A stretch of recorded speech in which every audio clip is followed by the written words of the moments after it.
Kalau sudah seseorang dikasih fasilitas, itu artinya sudah terafiliasi. Dengan demonstrasi, sebenarnya didengar aspirasi itu. Karena di negara ini kan ada banyak intelijen. Apa aspirasinya? Oh ini itu kan sampai ke atas itu. Ya kan kita nggak tahu di teror ini apa benar di teror apa enggak, kan kita nggak tahu juga. Disadap apa benar disadap apa enggak, atau memang sengaja dibikin rekayasa, kan kita nggak tahu. Siapa tahu mereka bikin acting, kan mana kita tahu. Jadi kita nggak boleh kemudian karena mobilnya Fortuner ada alat sadapan, wah ini berbahaya nih, berarti dipantau-pantau. Emang zaman sekarang masih pakai begituan, sadapan model gitu? Kan tidak, sekarang kan handphonenya aja. Handphone disedot itu kan, dia ada di mana kan dari handphonenya kelihatan tuh. Oh, dia ada di sini dari handphonenya.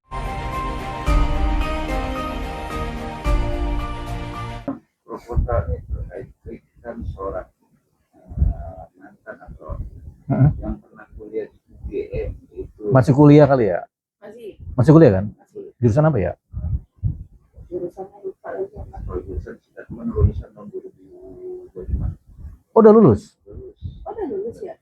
Nah, terus dalam proses kritikan dia terkait si awalnya IG Bang.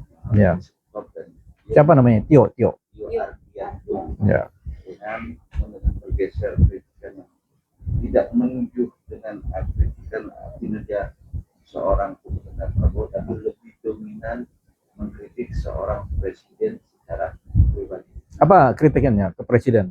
Ada kata-kata yang tidak pantas lah Bang, yang perlu dijelaskan. Apa tuh? Itu saya punya piaraan AK, saya model G. Lebih rasis lah bahasanya. Gimana Bang? Menghina? Ya. Menghina kan? Ya penghinaan. Jadi ada kritik, ada menghina. Biasanya begitu, ada mengkritik, ada menghina. Mengkritik itu punya sentimen positif, punya sentimen negatif. Menghina itu sudah pasti negatif. Nah, mengkritik itu nggak ada pasalnya, tapi menghina ada pasalnya dalam undang-undang KUHP ya.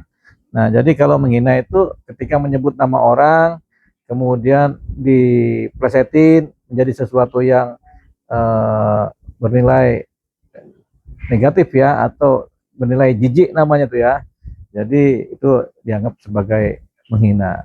Menyebut nama orang, misalnya nama ini diasosiasikan dengan binatang, itu menghina. Jadi udah jelas menghina. Nah, menghina itu ada pasalnya, penghinaan begitu. Jadi pasalnya penghinaan kepada pribadi begitu. Nah, sekarang siapa yang dihina? Jadi kita jelaskan aja bahwasanya si Tio itu menghina presiden, atau menghina pribadi seorang presiden, atau menghina seorang pribadi sebagai subjek hukum kan, yaitu Pak Prabowo Subianto kan. Jadi deliknya adalah delik penghinaan itu sudah diatur, mencemarkan nama baik kan, mencemarkan nama baik ke depan publik kan. Jadi itu nanti ada pasalnya tuh.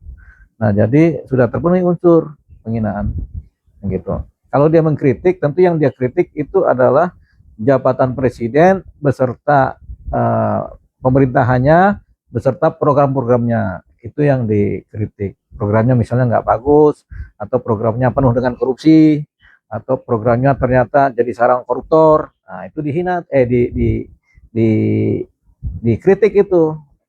Tujuannya apa? Supaya ini tidak ada lagi program seperti ini, atau lebih bijak lagi dalam membuat program, kan begitu. Itu yang disebut mengkritik. Tapi kalau udah menyerang pribadi seseorang, namanya, atau kemudian diasosiasikan dengan nama binatang atau nama apa-apa yang kemudian jelek atau menurunkan derajatnya, martabatnya, itu sudah disebut menghina.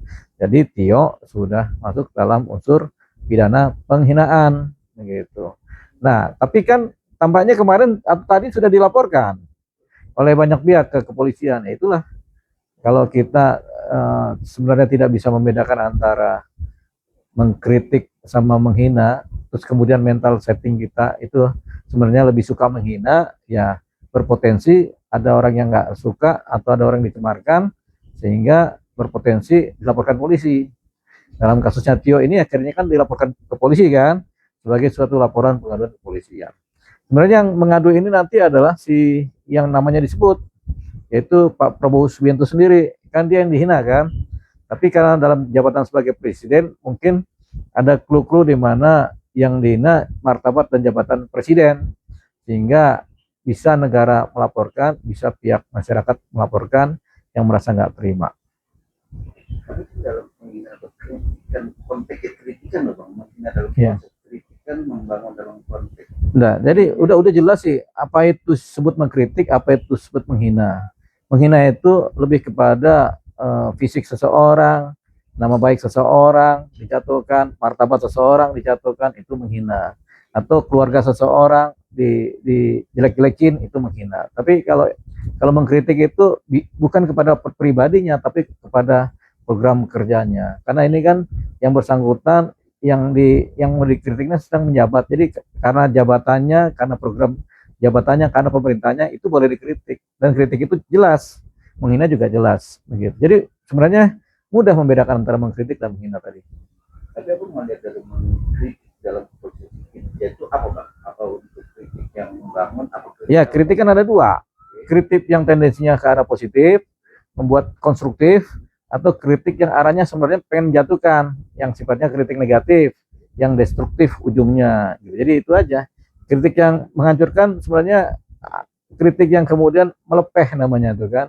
Tapi dikritik begitu. Tapi kritik ini batas-batas koridornya jelas, yaitu tidak menyerang martabat seseorang, tidak menyerang fisik seseorang, tidak membuli lah fisik atau martabat atau nama baik seseorang dan keluarganya dan atau martabat kelompoknya gitu.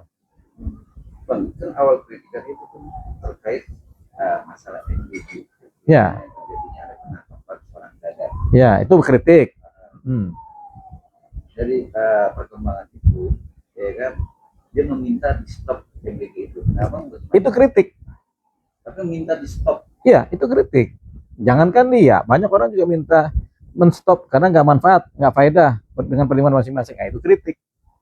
Tapi ketika udah menjawab, Prabowo, Anda tuh ini, Anda tuh itu, nah itu udah ada menghina begitu.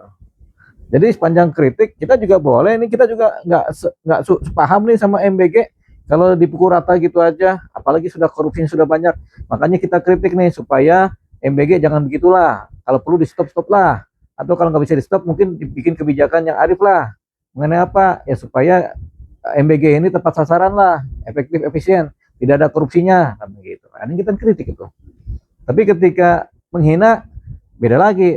Kau presiden, nama kau tuh begini, begini, begini.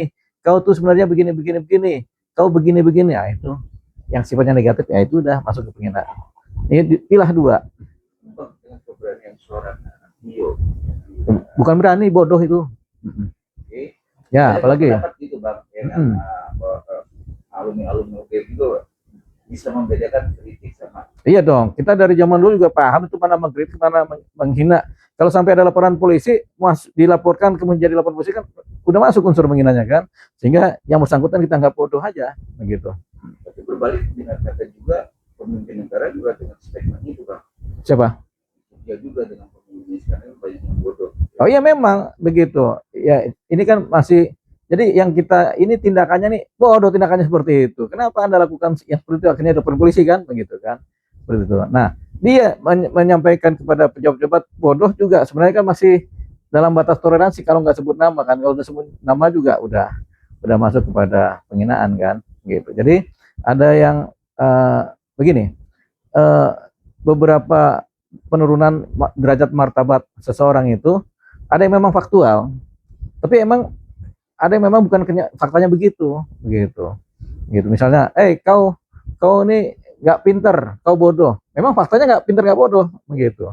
Atau kau sebenarnya orangnya begini begini begini, gitu. Kalau faktanya begitu berarti kan nggak menghina kan. Tapi kalau orangnya nggak begitu terus direndahkan martabatnya, orangnya pinter tapi kemudian ternyata dibilang bodoh atau jelek atau apa gitu. Tapi ini kan kalau itu masih ada batas-batas pikiran ya, batas-batas kerangka-kerangka berpikir, ukuran-ukurannya kan, pinter bodoh kan pakai ukuran gitu, jelek baik kan pakai ukuran. Tapi ketika udah menyebut seseorang dengan misalnya asosiasi dengan binatang, nah gitu kan, atau diasosiasi dengan binatang, atau kemudian dikaitkan dengan hal yang buruk yang memang bukan faktanya, itu menghina gitu. Tapi keberanian seorang keberanian pelaku balik lagi itu orang bodoh ya. Ya. Tapi di belakang keberanian dia, apakah memang ada dorongan orang tertentu Kalau afiliasi kita nggak pernah mendalami itu kan, afiliasi dengan orang di belakang layar kan. Selalu dari zaman dulu, dari tahun 90-an, selalu setiap ada gerakan politik selalu punya patron di wilayah mahasiswa. Itu pada umumnya gitu. Jadi patron ke bawahnya itu mahasiswa yang disuruh di depan. Mereka ngasih ide-ide kan begitu. Kan selalu begitu dari zaman pergerakan zaman dulu juga begitu. 98, tahun 66, tahun 74 itu selalu di belakang layarnya ada kelompok-kelompok politik yang bahasa bahasa umumnya tuh menunggangi gitu atau menjadi think tanknya kan begitu. Oke, Bang, ini kan Tio ini juga sempat mengatakan bahwasanya dia dipasang alat pelacak di mobil Ya. Fortuner itu. Katanya. Benar. Jadi dia punya mobil Fortuner. Bukan, tapi itu bukan mobil dia. Mobil siapa itu? Katanya adiknya, katanya itu dia dapat fasilitas. Oh ya, itu apalagi? Berarti kan sudah ada yang memfasilitasi kan? Karena mengingat adanya kemarin penyiraman air keras ke salah satu aktivis kemarin. Ya, dia diberikan merasa Fortuner. Kenapa nggak dikasih tank aja buat jaga-jaga kan? Nah ini Bang, menariknya adalah kalau misalnya kita lihat sudah ada kasih fasilitas. Kalau sudah seseorang dikasih fasilitas, itu artinya sudah terafiliasi, begitu. Jadi kalau dibilang, oh saya dikasih fasilitas sama si kelompok A, kelompok politik A, itu namanya sudah terafiliasi. Nah, kemarin kan muncul juga itu ada aliansi BEM Bersatu yang menyebutkan memang ada mantan purnawirawan TNI. Juga ada ya adiknya ya, ada mantan purnawirawan TNI yang adiknya itu memiliki mobil tersebut, kan? Terus juga disinggung juga dari relawan atau pendukung Ganjar. Nah, ini sampai juga menyebut ada Partai Merah juga gitu kan, bahkan sampai menyebut juga untuk atas nama Roy Suryo CS. Artinya apakah ini menurut Abang memang Tio ini sengaja dipersiapkan atau seperti apa? Ya, berkemungkinan Tio juga aktif ya. Pertama dia aktif penggalangan dengan afiliasi kelompok tertentu, atau kemudian dia dimanfaatkan oleh kelompok tertentu. Gitu namanya orang perang politik kan, selalu ada penggalangan, ada patronase, ada yang menjadi pionirnya, jadi pionnya, ada yang jadi kingmakernya kan begitu kan. Nah, jelas ketika Tio sendiri bilang dia difasilitasi, ya sudah berarti kan dia harus tunduk sama yang memberi fasilitas. Nggak mungkin oh ya difasilitasi ambil aja, pasti ada negosiasi di situ, ada dukung mendukung di situ. Jadi sudah terafiliasi sebenarnya. Jadi demonstrasinya kalau dia kemudian menjadi provokasinya dari dia, berarti nggak murni kan, gitu. Kritik-kritik atau hinaan-hinaan itu memang nggak murni dari dia sebagai pribadi yang muncul, tapi sudah dipakai oleh pihak di belakang layar, gitu. Berarti ini memang sengaja aji mumpung ya Bang, untuk membelah mahasiswa atau memang untuk mengalihkan isu? Nggak ada pengalihan isu, demonstrasi aja, ide-ide aja, tapi tetap selalu setiap demonstrasi apapun juga selalu ada penunggangnya di belakang layar, baik yang sengaja maupun tidak sengaja, baik yang tadinya terafiliasi maupun yang tadinya tidak terafiliasi, begitu. Jadi selalu begitu. Gitu, ini kan kelompok-kelompok komunal, ya kelompok-kelompok sosial. Setiap kelompok sosial tuh selalu ujung-ujungnya dimanfaatin oleh orang-orang tertentu atau kelompok sosial lain, gitu. Jadi pergerakan kelompok sosial tuh kadang kemari itu memang petanya yang menggerakkan ketua kelompok, kemari ketua kelompok, tapi setelah ada memberikan keuntungan kelompok yang lain ikut nimbrung, begitu. Oke. Lalu ini kan yang dikritiknya Tio ini kan tadi MBG sama kenaikan BBM. Ya.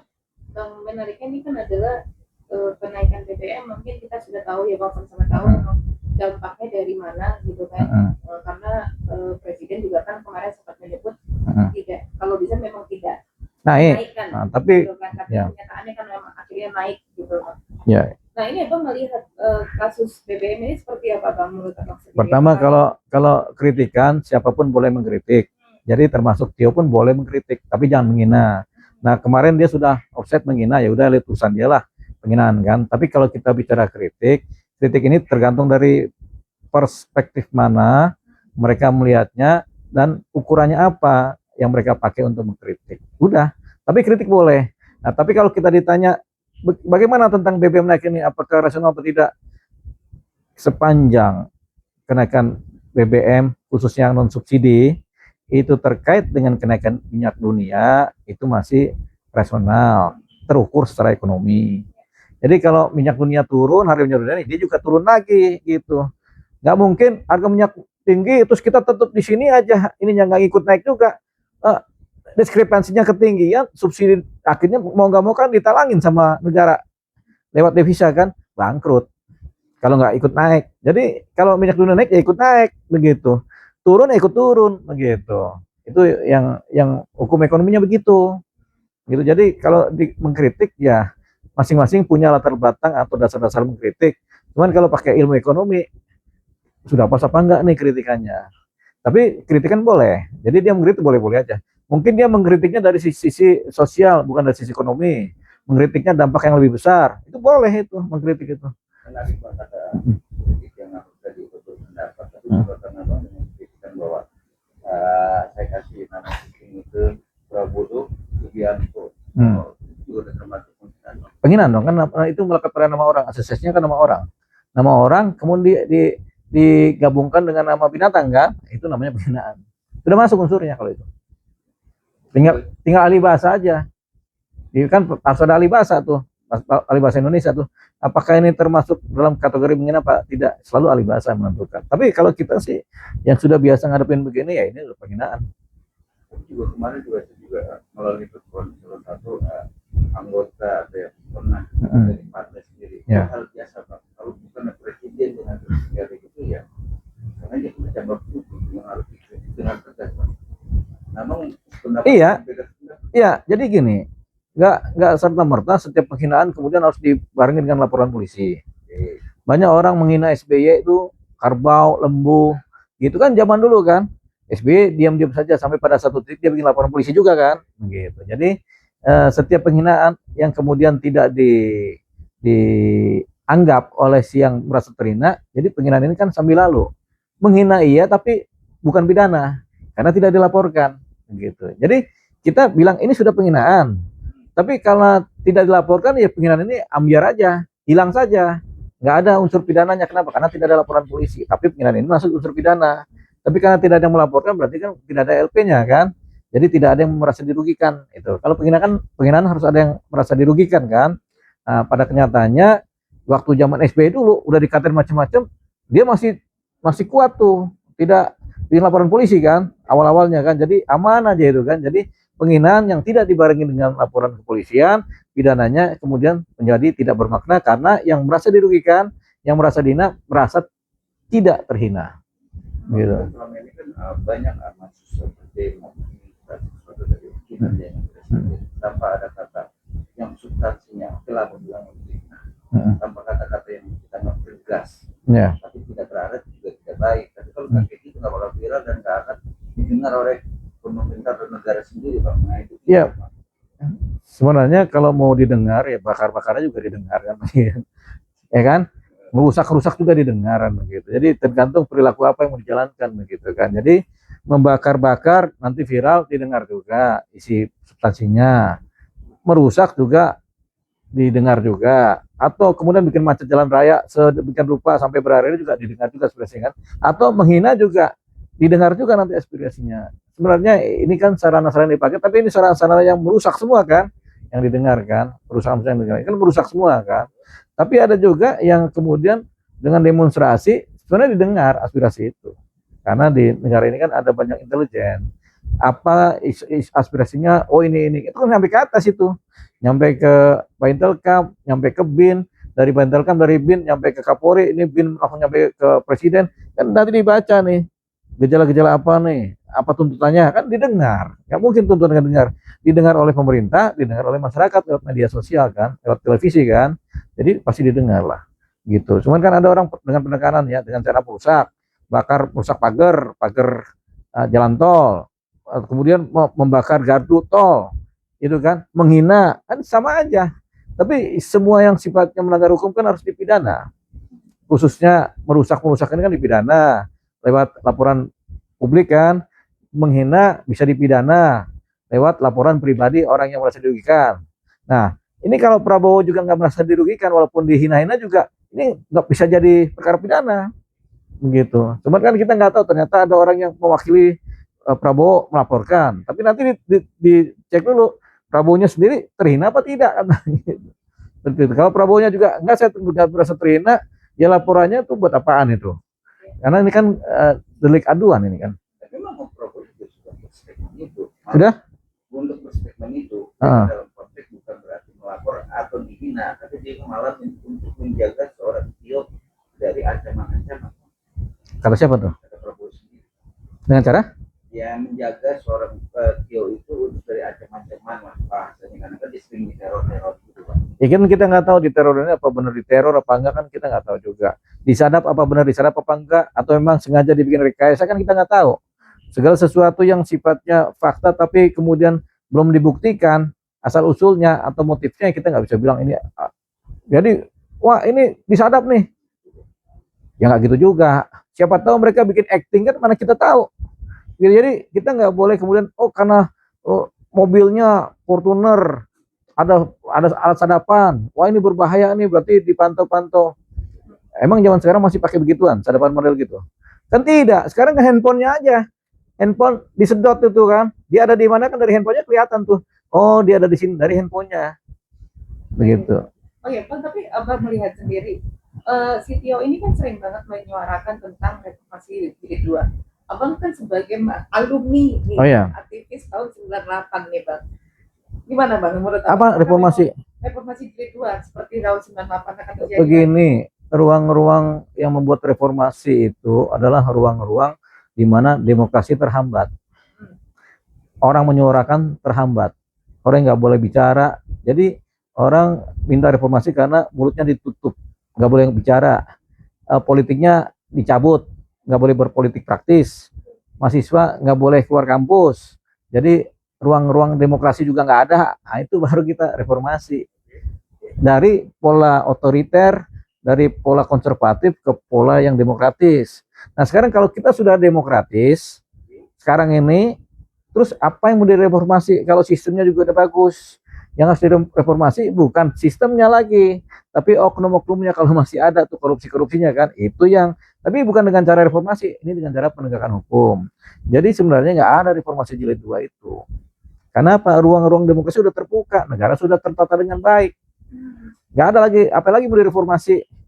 Reformasi kan reformatur, formatnya dirubah. Nah, kan formatnya udah bagus ini tatanan demokrasi kita dengan undang-undangnya kan. Tinggal pelaksana-pelaksananya atau oknum-oknumnya kan. Nah, itu yang harus dibersihkan. Tapi ada yang perlu direformasi satu lagi, yaitu penegakan hukum. Khusus apa? Khusus mengenai hukuman-hukuman bagi para koruptor. Yang jangan rendah hukumannya 20 tahun atau hukuman mati, kan begitu, baru tercapai itu minimal hukuman 20 tahun, baru itu hilang tuh korupsinya. Itu harus direformasi. Makanya reformasi jilid 2 itu dalam konteks kita bernegara udah nggak ada lagi. Yang direformasi cuma parsialnya aja, segmen tertentu aja, misalnya penegakan hukum, itu direformasi, dijalankanlah itu. Tapi kan ini bisa disuarakan ke DPR langsung, ke presiden langsung, itu. Mendorong undang-undang untuk tapi kemarin kan Puan juga sudah ngomong kalau misalnya undang-undang untuk perampasan aset untuk para koruptor itu tidak bisa juga disahkan tahun ini. Ya mungkin kebanyakan kerjaan kali Pak Puan sama anggota DPR-nya, jadi tahun depan deh, tahun ini kan kita udah pusing nih, ribet sama undang-undang yang lain gitu.